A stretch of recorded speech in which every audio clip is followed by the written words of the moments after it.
내 아들에게 긍휼을 베푸소서. 이 소년이 지금 간질로 여기서 지금 예수님 앞에 데리고 온 아들의 소년에 대해서 여러 가지, 그러니까 성경마다 좀 약간씩 달라요. 그래서 그걸 한번 비교를 좀 해보겠습니다. 소년의 병세에 대해서 복음서마다 설명을 비교해 볼 때 약간씩 다른데, 마태복음에서는 지금 뭐라고 하고 있어요? 15절 읽어보겠습니다. 다시. 주여 내 아들에게 긍휼을 베푸소서. 그가 미친 증세로 심히 시달리고, 무슨 증세로요?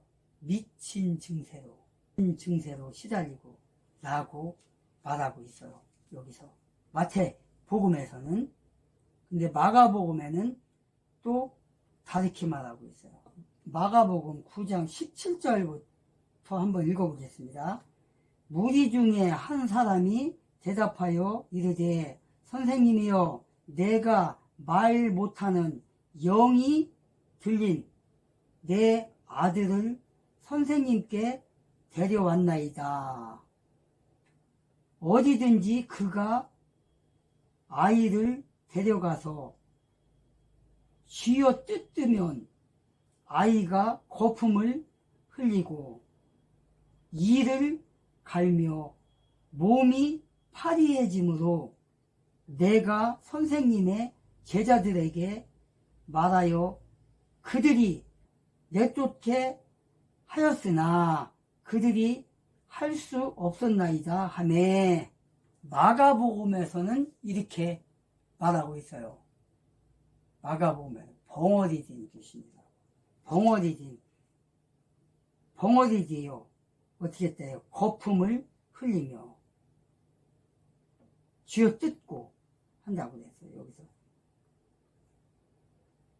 말 못하는 영이 들려서 이렇게 말하고 있어요. 누가복음 9장을 한번 보겠습니다. 누가복음 9장 38절. 보라, 그 무리 중의 한 사람이 소리질러 이르되 선생님이여, 간청하건대 내 아들을 돌보아 주소서. 그는 나의 유일한 아이이니다. 보소서, 한 영이 아이를 붙잡아 갑자기 소리를 지르게 하고 아이를 쥐어 뜯어 다시 거품을 흘리게 하며 아이를 상하게 하면서 좀처럼 아이에게서 떠나지 아니하므로 내가 선생님의 제자들에게 그를 내쫓아 줄 것을 간청하였으나 그들이 할 수 없었나이다 하매, 이렇게 되어 있어요. 누가복음에서는. 그러니까 마태와 마가와 누가의 글에서 볼 때 약간씩 차이가 있죠. 그러니까 보는 관점에 따라서 이렇게 조금씩 제자들이 다르다는 걸. 어쨌든 이렇게 마태복음에서는 어떻게 했어요? 미쳐서 물속에도 들어가고 불속에도 들어가고 위험한 상태에 빠졌다는 거예요.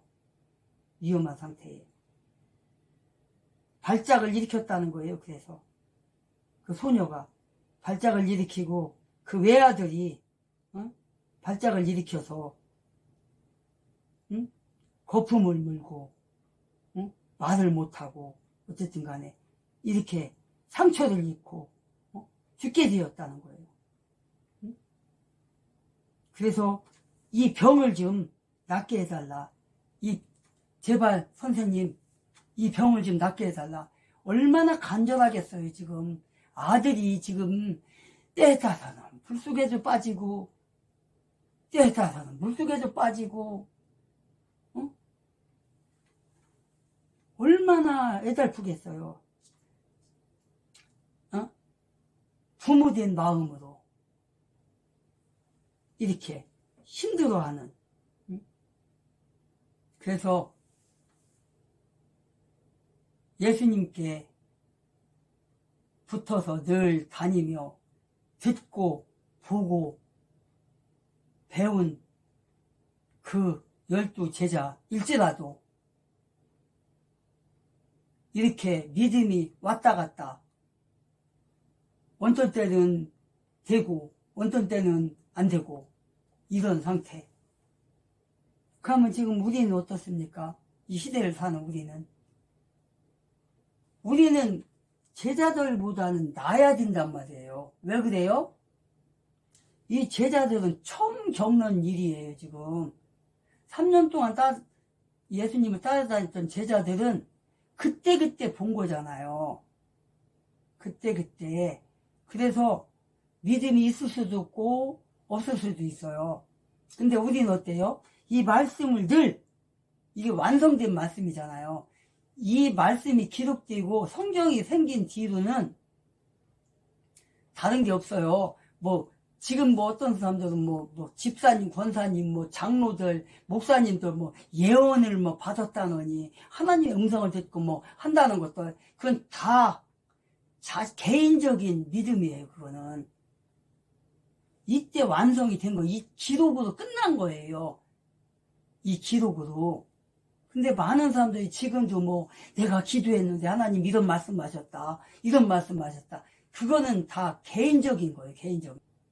성경 말씀이 이미 기록됐는데 그걸 우리는 늘 읽고 그대로 하기만 하면 되는 거예요. 그럼 역사가 일어나는 거예요. 역사가 안 일어난다는 건 뭐예요? 이루어지지 않아도 될 문제들. 그리고 욕심에서 구했다든가. 또 하나님과 우리의 기도가 엇갈린다 하죠. 엇갈렸거나 그런 거예요. 어떠한 믿음을 가지고 기도하냐에 따라서 그렇게 다른 거예요. 제가 전도사 시절 때 그때 광명시로 이제 전도사 생활하러 갔었는데, 제가 그때 그 석관동에 살 때인데 거기서 광명시까지 제가 전도사 사역을 나갔었어요. 근데 이제 교회 학교, 주일학교죠. 주일학교 파트에서 이제 제가 이제 했는데, 주일학교가 한 50명 가까이 됐어요. 처음에 제가 그 교회 갔을 때 아이들이 한 10명도 안 됐었어요. 10명도 안 됐는데, 그 상태에서 또 그때 그 교회가 양재동인가 거기 있었는데, 광명시로 이사를 가는 바람에 양재동은 거기서 조금 가까웠는데 광명시는 더 멀은 거야. 그러니까 목사님이 가시면서 전사님도 같이 가셔야죠. 그래서 그냥 우물쭈물하다가 그냥 따로 갔어요. 그래 훨씬 멀더라고요. 그래 갔어요. 어쨌든 됐는데 거기 가니까 아이들이 여기 있어요, 없어요? 없잖아. 이제 양재동에 있을 때는 그래서 한 10명 정도, 10명에서 17명 정도 있었는데 간에서 데리고 갈 수는 없잖아요.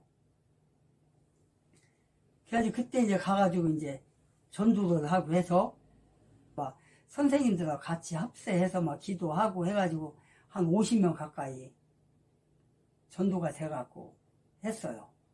했는데 이렇게 어떤 아이가 갑자기 점심 먹고 나서 떼굴떼굴 둥그는 거야. 아프다고. 머리가 아프다고. 그래갖고 안타깝잖아요. 그래서 얼른 가가지고 내가 여자애였는데 기도를 해줬어요. 기도를 한 5분 정도 했나? 그랬는데 그 사람 나버린 거야. 그럼 다 났어요 하면서 그냥 뛰어다니 놀더라고요. 나도 놀랬어. 그러니까 순간적인 그런 믿음이 있단 말이에요. 하나님과 직통적으로 통하는 그런 게 있단 말이에요. 그것뿐만 아니라 여러 가지 또 사건들이 있었는데, 어떤 미용실에 결혼한 지 3년 됐는데 아이가 없어가지고 기도 부탁을 하길래 항상 그 미용실 다니는데 전도 제가 이제 가면은 이제 머리를 맡겨놓고 이제 머리 맡기면 이제 한 보통 미용실 같은 데 가면은 한 15분 정도 깎잖아요. 그때 이제 그 사이에 머리 맡겨놓고 막 전도하는 거예요. 하나님 말씀하는 거예요. 그러면은 머리 깎으려고 하니까 드려야 되잖아요. 그러니까 네네 하고 뭐 어쩌고저쩌고 할 거 아니에요. 그렇게 해서 전도도 하고 그랬는데 하루는 이제 그분이 이제 그러는 거야. 사실 제가 결혼한 지가 3년이 됐는데 임신이 안 된다는 거예요. 아기를 낳고 싶은데. 그래서 내가 뭐라 그랬냐면, 아, 그래요? 예수 믿으면 아기 나요. 내가. 그래 버렸어요. 그랬더니, 진짜요? 그러는 거야. 아, 나요, 진짜. 그러면 이제 성경 말씀 중에서 이제 한나라는 그걸 얘기를 해주면서 탁, 아니, 줄거리를 탁 얘기를 해주면 이렇게 해갖고, 사무엘이라는 아들을 얻었는데, 그 뒤로도 아들 또 낳았다. 이렇게 해요. 오남매를 낳았다. 좀 그렇게 했다 하면서, 예수 믿으면 난다 그랬더니, 진짜 낫지 하면서, 내 아저씨 말만 믿고 예수 믿을 테니까 저를 위해서 기도해 달라는 거예요. 기도 부탁을 그 자리에서 하는 거예요. 이 아저씨 말 듣고 내가 교회 다니겠다고. 옛날에 그 중학교, 고등학교 때는 아마 철없을 때죠. 그때는 교회를 나갔었다 하더라고요. 근데 이제 어떻게 직장 생활 하다 보니까 이제 못 나갔다 하더라고요. 그래서 이제 그분한테 성경책을 하나 선물을 해줬어요. 그러면서 이 부분 읽고 하시라고. 그러면서 또 같이 기도하자고 하면서 이제 기도를 했어요. 진짜 한 3개월 이상 했죠 아마. 그런데 이제 제가 이제 머리를 보통 3개월 이상, 어떤 사람들은 막 머리를 막 한 달에 한 번씩 깎잖아요 보통. 근데 저는 1년에 한 3번 깎나 그래요. 머리가 엄청 기른다는 거 아니까. 지금도 그래요. 지금도 나는. 그 이제 3개월 좀 넘어서 갔어요. 머리가 엄청 길어가지고 갔어요. 그랬더니 문을 딱 열고 들어가자마자 기뻐가지고 그분이 오셨냐고 하면서 막, 앉지도 않은 상태에서 막 문 열고 딱 들어갔더니 아저씨 저 임신했어요. 그러면서 하는 소리가 아저씨 기도빨이 센가 봐요. 그러는 거예요. 근데 가면서 이제 임신했다 하면서 좋아서 막 그러더라고요. 가면서 이제 그때부터 이제 자기의 신앙생활 옛날에 했던 것들, 직장 생활하면서 있던 것들 다 나한테 얘기를 해주고 그러더라고요.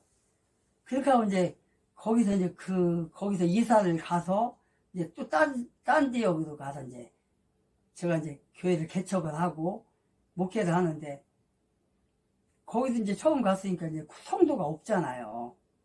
아무도 없잖아요.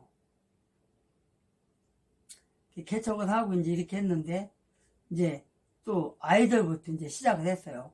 이제 어른도 이제 몇 명 계셨고, 그리고 이제 또 정착하는 분보다는 그냥 가끔 오셔서 예배 드리고 가는 권사님들도 있었고, 집사님들도 있었고 그래요. 그 이제 교회 앞에 이제 그 어떤 4층 건물이 있는데 거기 태권도 하고 어린이집인가 그걸 같이 하더라고요. 근데 그분이 이제 교회를 다니시더라고요. 근데 이제 지금 약간 먼 데야. 그러니까 못 갈 때가 많더라고요. 사업을 하다 보니까. 그럴 때는 이제 바로 앞에 제가 운영하는 교회니까 오시는 거예요. 와갖고 예배 드리고 이렇게 하고 그랬어요. 그래갖고 이제 자기도 이제 기도 부탁도 하고 그래갖고 그분도 이제 응답이 이제 여러 번 됐어요. 그때는 제가 전도사 때거든요. 그때가 목사 안수를 안 받았을 때니까. 근데도 이제 집사님이 나도 용하다는 거, 용한 게 아니라 하나님이 하신 거라고. 그래서 이제 감사하다고 이제 헌금도 하시고. 근데 참 여기서 이제 이건 이제 흉이 나가야 되나? 사업하시는 분들은 사실 돈 많이 벌잖아요. 정말 한 달에 진짜 뭐 사업하시는 분들은 돈 1,000만 원 이상 번다고 봐요. 아무리 못 벌어도 500씩 번다고 보거든요. 근데 돈이 많다고 해서 풍부하게 쓰고 안 쓰고 그런 게 아니더라고요. 항상 그 헌금하는 거 보면 겨우 2만 원, 3만 원, 2만 원 할 때가 제일 많더라고요. 그러면은 자기 수준에 안 맞는 거잖아요. 하여간 뭐 어떻게 그렇습니다. 이거 흉보는 게 아니라 그렇다는 거예요. 근데 뭔 얘기야, 그분 얘기 하려고 하는 게 아니라 제가 이제 가서 거기 개척을 했을 때 이제 인테리어를 제가 혼자 했어요. 누가 도와줘가지고 이제 같이 했는데 인테리어를 하는데 어떤 이제 아주머니가 들어오신 거예요. 근데 이제 그분이 이제 권사님이 나가고 한 연세가 그때 당시에 50이 넘었더라고요. 50 들어오셔가지고 그때 이제 그 인테리어 할 때 들어오셨으니까 지나가다가 교회 생겼네요 그러면서 그 목사님이세요? 그래서 전도사입니다. 그랬더니 그러시냐고. 사모님은 안 보시네요. 그래서 저 미혼입니다. 그랬더니 혼자 하시기 참 힘드시겠네요. 그러더라고. 그러면서 이제 그렇게 하고 이제 인테리어가 끝나고 이제 예배를 드리잖아요. 근데 이분이 토요일마다 오셔요. 근데 예배는 안 드리는데 토요일마다는 오셔요. 토요일마다 저녁 때. 왜 오시냐? 와서 꽃꽂이를 해주셔요. 항상 이렇게 저녁 때 오셔가지고 양쪽에 그 강대상 옆에 꽃꽂이를 항상 이렇게 하고 가시고 그랬었어요. 교회는 안 나오지만 그런 이제 봉사를 하셨는데 꽤 오랫동안 하셨죠. 그런데 이제 오시다가 어느 날 이제 그 부탁을 하더라고요. 자기 딸이 사실은 결혼한 지가 지금 5년이 넘었는데 임신이 안 돼서 참 사돈집에 참 면목이 없다. 그래서 좀 기도 좀 해줬으면 좋겠다. 우리 딸 임신 좀 해달라고. 그래서 제가 그랬어요. 아니 권사님 다니시는 교회가 뭐 500명 이상 된다면서요. 목사님한테 부탁하시죠. 그랬더니 교회에서도 기도를 해주긴 하는데 안 된다는 거예요. 그러냐 그럼 제가 한번 그 작전 기도를 해드리겠습니다. 그러면서 믿으세요. 임신합니다. 하나님 말씀을 믿으세요. 성경 말씀을 믿으세요. 저도 믿고 기도하겠습니다 하고 제가 기도를 시작했어요. 한 4개월 했을 거예요 아마. 정말 새벽 예배 때 또 날마다 또 가서 막 방언으로 막 기도하고 하는데 하나님이 딱 응답을 주시더라고요. 임신했다. 아직 들어섰다. 직접 말씀하시더라고요. 기도하는데 가운데. 그렇게 하고 나서 며칠 있으니까 그때 여름이었는데 되게 더웠어요. 그래갖고 이제 혼자 이제 전도를 갔다가 저는 이제 날마다 전도 나가거든요. 전도지를 가지고. 그래갖고 이제 전도를 하고 이제 와서 이제 제가 이제 그 목양실이 이제 교회가 끼뜯어내가지고 그 문을 열고 들어가면 문 왼쪽에 이제 조그만하게 이제 그 한 뼘 정도, 한 발 정도 될 수 있는 그 넓이에요. 길이는 지금 길지요? 지하실이니까 끝까지니까 거기 막은 거니까 거기가 목양실이에요.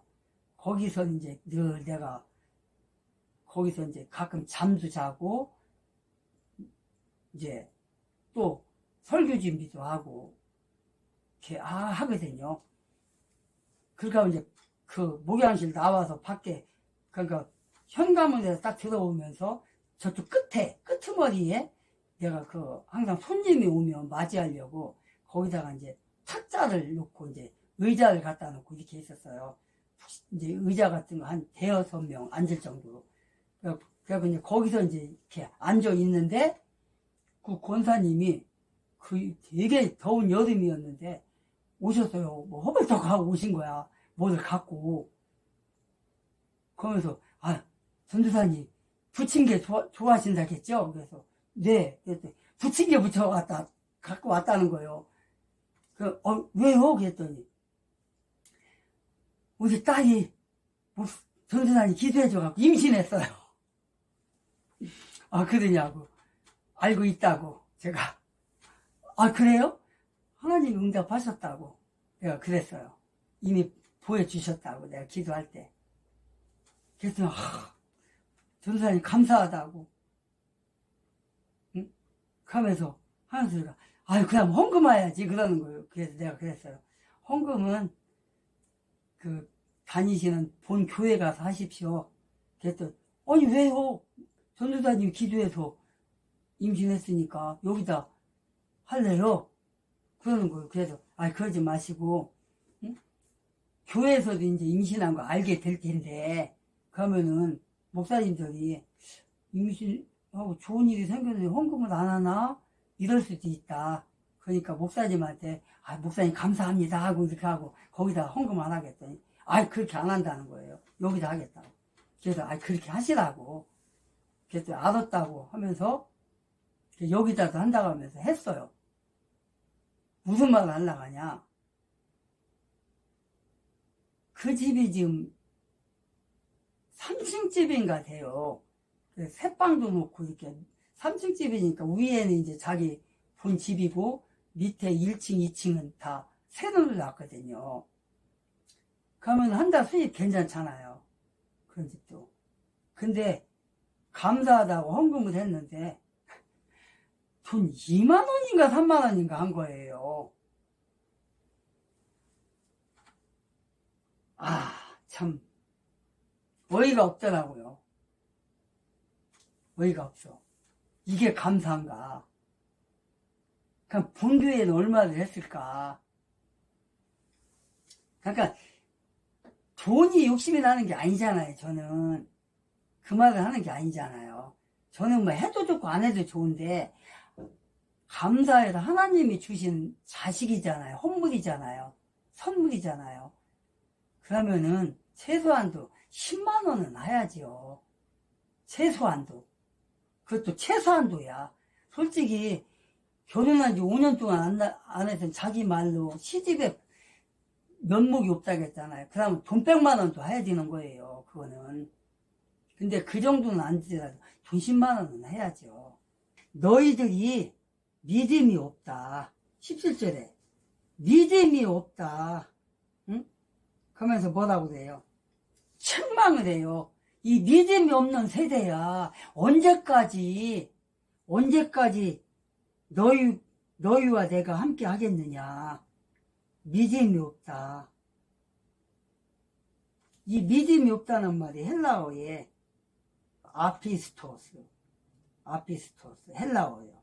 이 말은 뭐냐면 불성실하다, 불신앙이다, 이런 의미예요.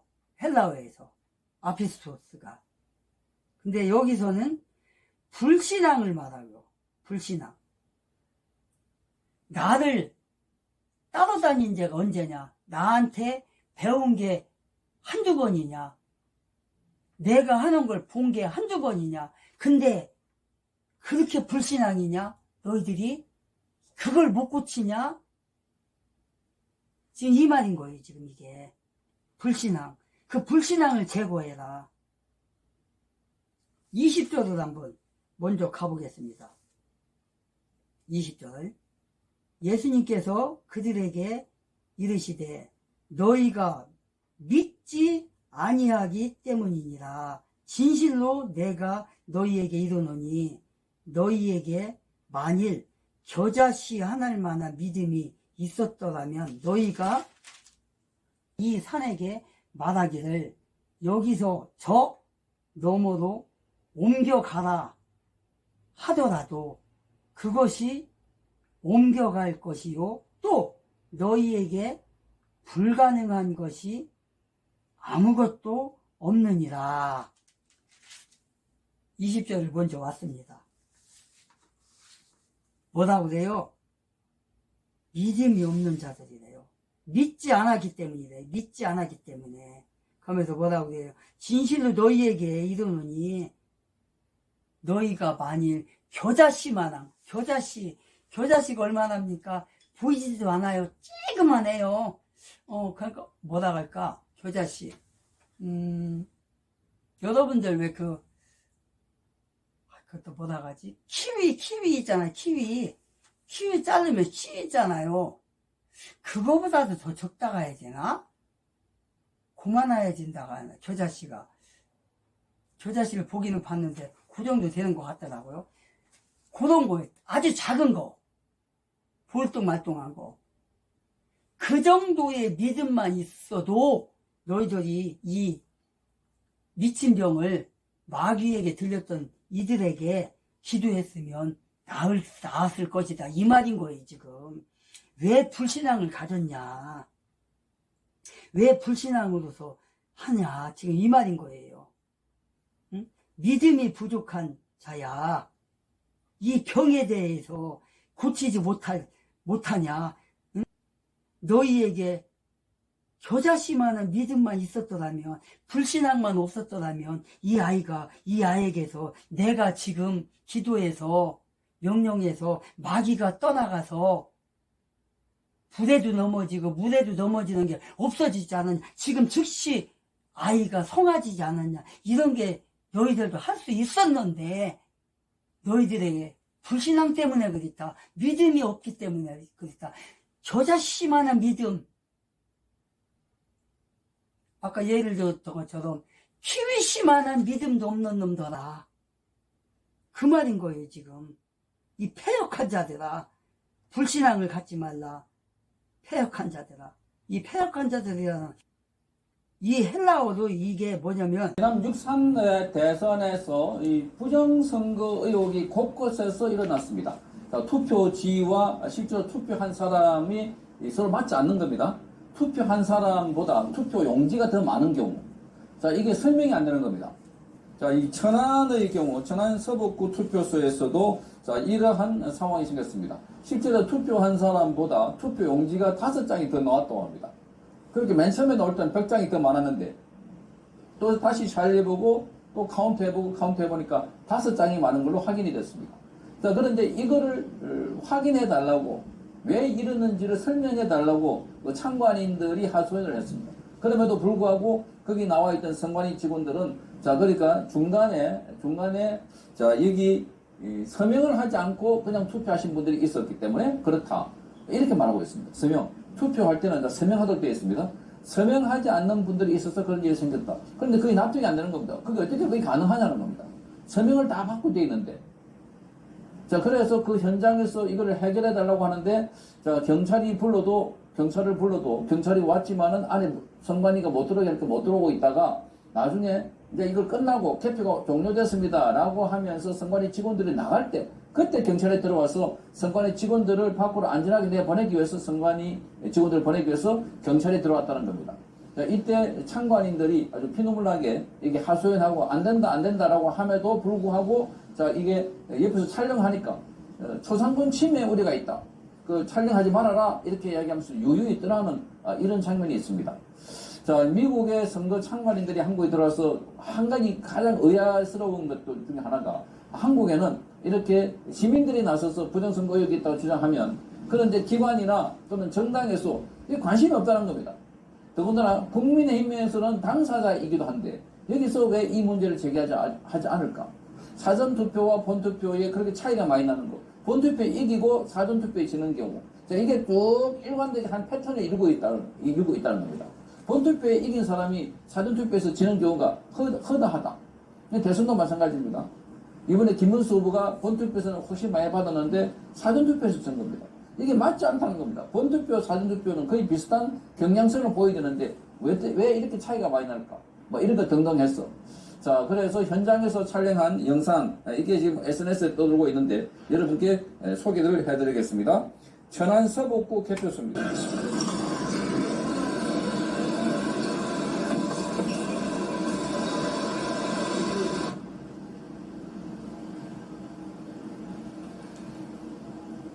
2219명인데 2332명이어서 그래서 다 계산을 해보니까 나중에는 5장이 차이가 나더라. 5장.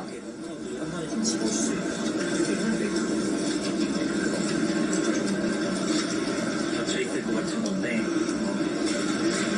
증거 촬영만 하겠습니다. 한 번만 각도가 틀어진 게 아니라 지금 두 번이 꺾였잖아요. 근데 이게 세 장이 완전 겹쳐가지고 똑같이 있으면 두 번째 서명하기를 통과하고 세 번째 갔다는 겁니다. 근데 그럼 90%라는 거네요? 그런 말이 안 되죠. 서명을 안 받고 산 거는 맞잖아요. 네. 그건 알지. 그게 뭔지 전혀 안 먹고 저기는 속성도를 응용시켜야지 그거를 만드는 거지. 마련들이. 근데 그러면 한두 명은 이야기인데 5명씩이나 그거는 드시는 거고 5개 확인을 못 받고 투표 용지를 줬다라는 게 이제 인정을 하시는 거잖아요.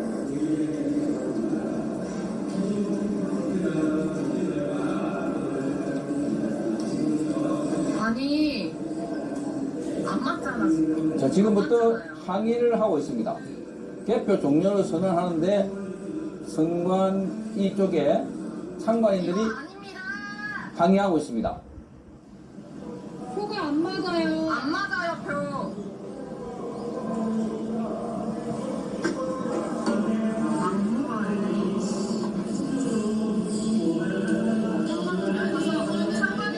상관인들 더 따져야 되는 거 아닙니까? 이거 말이 안 됩니다. 안 맞는데 지금 뭐 하시는 거예요? 뭐 하시는 거예요? 선거 종료한다고 하니까 이 말이 안 맞다고요. 개표 종료한다고 하니까 안 맞다고 항의하고 있습니다.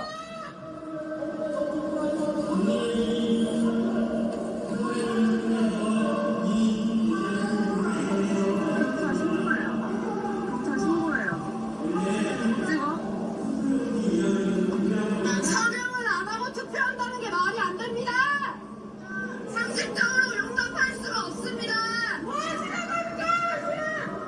언제까지 그렇게 오실 수 있나 봅시다. 자, 선관위 직원들이 퇴근하고 참관인들이 항의하고 많은 거에 대해서 설명을 해주셔야죠. 서명을 안 하고 투표한다는데 이게 됩니까? 투표소 CCTV라도 다시 돌려보세요. 그 5표가 어디서 나왔는지.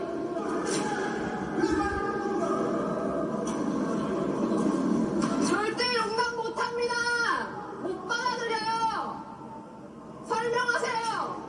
백석 4투표소 CCTV라도 돌려보십시오. 이대로는 용납 못합니다. 어디 도망가? 어디 도망가냐고. 설명하고 와. 자, 이분들이 선관위 직원들입니다. 가세요. 하고 가세요. 위에 노란복을 입고 있는 사람들이 참관인들입니다. 항의하고 있습니다. 책임자분 하지 마십시오. 책임자 어디 가세요? 멈춰! 멈추라고! 야, 멈추라고! 아니, 투표용지가 저 말이 나왔습니다. 경찰이 왔지만 아무런 제지를 하지 못하고 있습니다. 이렇게 빤스러워한다고 저 새끼들? 따라가요. 뭐 하시는 거예요, 이게 지금? 책임지고 말씀하십시오. 설명을 하십시오. 국민이 납득할 수 있게 설명하십시오. 국민 세금 받고 일하시는 거 아니에요? 시키세요. 5표가 더 나갔잖아요. 어떻게 하실 건데요? 어떻게 하실 말씀하시라고요. 말씀하시라고요. 저기 좀 알려주시겠어요? 주세요. 수상 고치입니다. 지켜주세요. 아, 이대로 도망가면 끝이에요? 양심 없으세요? 국민이 납득을 못합니다. 이 선거. 어떤 국민이 지금 5명이 안 맞는데 서명을 안 하고 투표를 했다고 한다는 소리가 그거밖에 없습니까? 아, 이렇게 가시는구나. 아, 이렇게 집에 가시는구나. 뭐 하세요, 경찰분들? 당장 할 수 있는 게 아니라고. 자, 경찰들은 선관위 직원들이 저렇게 가도록 이렇게 말하자면 참관인들을 배제하는 그런 역할을 하고 있다 이렇게 봐집니다. 자, 요 한 사건을 보면 5표가 더 많이 나왔는데도 불구하고 여기 대한 규명이나 설명이나 해명이나 뭐 검증을 하지 않고 그냥 가버리는 이런 상황입니다. 그러니 지난번에도 선관위에서 용인에서 나왔죠. 사전투표에서 투표지를 집어넣는데 봉투 안에 이미 봉투 안에 투표지가 기표된 게 있더라는 겁니다. 그걸 자작극이라고 했다가 나중에 선관위 사무요원의 실수였다 이렇게 말하고 있습니다. 아니 실수가 그렇게 실수가 있습니까? 이미 집어넣은 거를. 그러니까 자기들이 하면은 아까 서명한 것도 그냥 서명을 뛰어넘었기 때문에 그래서 서명을 못한 것 같아. 이렇게 설명하고 지나가 버립니다. 나머지는 뭐 이해가 안 되든 해명이 안 되든 설명이 안 되거든 받아들이라 하는 겁니다. 자, 이런 게 모여져가지고 곳곳에서 부정선거에 퍼즐이 맞춰지고 있는 것 아닐까 이렇게 보여집니다. 자, 그래서 많은 사람들이 이 부정선거라고 주장하고 있는 게 이런 거 해명이 안 되고 설명이 안 되는 부분을 왜 선관위가 적극적으로 나서서 이걸 설명해 주지 않나, 검증하지 않나 라고 요구하고 있는 겁니다. 자, 그러니 국내에서 한국에서 일어난 이 선거인데 바로 미국의 참관인들이 와서 선거 감시를 하는, 그래서 26일 날 발표를 한다고 하니까 정말 기가 막히는 겁니다. 대한민국은 이제 선거도 자기 자치적으로 할 수 없는 또는 검증도 할 수 없는 그런 나라가 되어버렸을까. 자, 국민들은 그렇게 갑갑해합니다. 자, 이번 선거 곳곳에서 이런 의혹들이 많다는 거 국민들은 알고 있습니다. 그래서 부정선거 운동을 제기하는 사람들은 이번 선거가 과거의 어떤 선거보다도 자, 부정 의혹이 더 많다고 이야기를 하고 있습니다. 물론 이 경우도 검증을 해봐야 됩니다. 다 최종적으로 부정인지 아닌지 여부를 검증을 하면 되는데 그 현장에서 그런 식으로 마무리가 안 되는데도 그냥 가버립니다. 그러니 있는 사람들의 불신이 얼마나 커집니까? 반드시 선거 의혹에 대해서는 해명과 설명과 검증 작업이 필요합니다. 그래야 국민들이 선거 결과에 승복할 수 있습니다. 성창경 TV였습니다.